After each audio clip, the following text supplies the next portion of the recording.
now that we have our vintage pattern, the first thing you want to do is double check and make sure that we have all of the pieces to it. And first thing you do is you check on the back, see if it has how many pieces are listed. It does 10 pieces in this pattern. And there are your 10. But let's make sure that they're actually inside of the pattern paper. This looks to be a factory fold, which means it's exactly the way it was folded in the factory. No one's tampered with it or anything. But let's just make sure to be on the safe side. Alright, all 10 pieces are accounted for, which is really good because sometimes if you get a vintage pattern and it's sealed up or whatever, or you get it from somewhere online and the person just like found it in grandma's attic, they don't really count and see if there's any pieces missing, which can be a bummer, especially if it's like an entire skirt piece and you don't have any drafting knowledge. But all of the pieces are here, so we can start tracing off our pattern. Alright, the next thing you want to do is make sure you have your tracing paper. I got a Bien Fang 50 yard by 24 inch roll of tracing paper, so it's going to last me a while. And have a pencil. Here's one.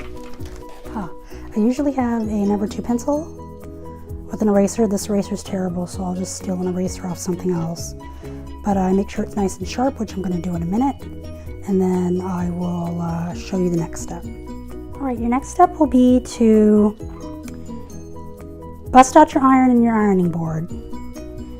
And you're going to be lightly pressing out your pattern pieces. Now there's folds and creases, and when you trace them, it's kind of hard to, you have a bump to go over, and it will skew your pattern. So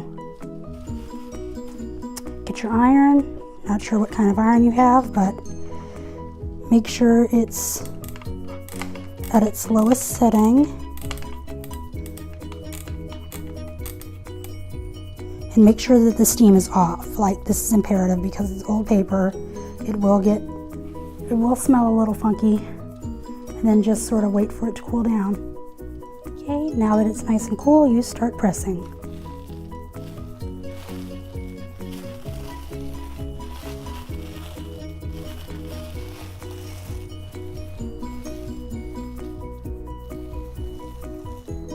And you just keep doing this with all of your pattern pieces that you need until you're done.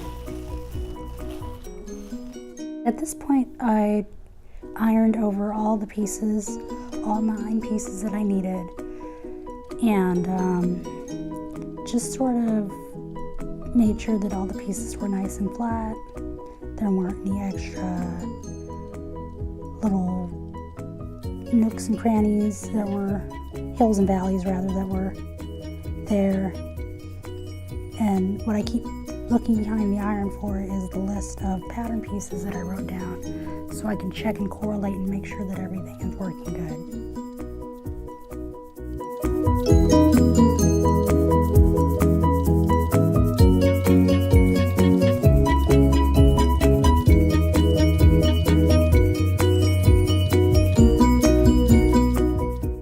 Here's where I started to trace where the hemline went on the sleeve,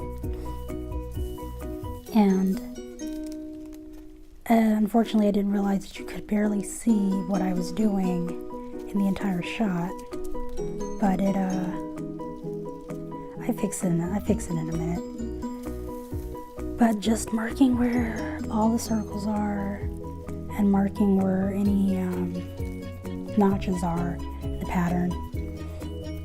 And then I go and start tracing by putting it against the edge with the tracing paper over the pattern paper, and just going from there. So here's where I realized, oh dear, they can't see anything.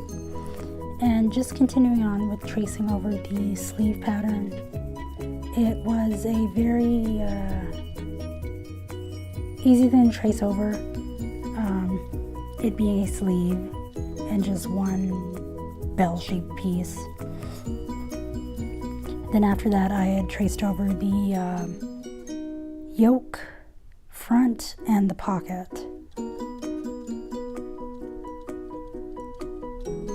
am checking to make sure that everything is perfect. I'm going to trace over.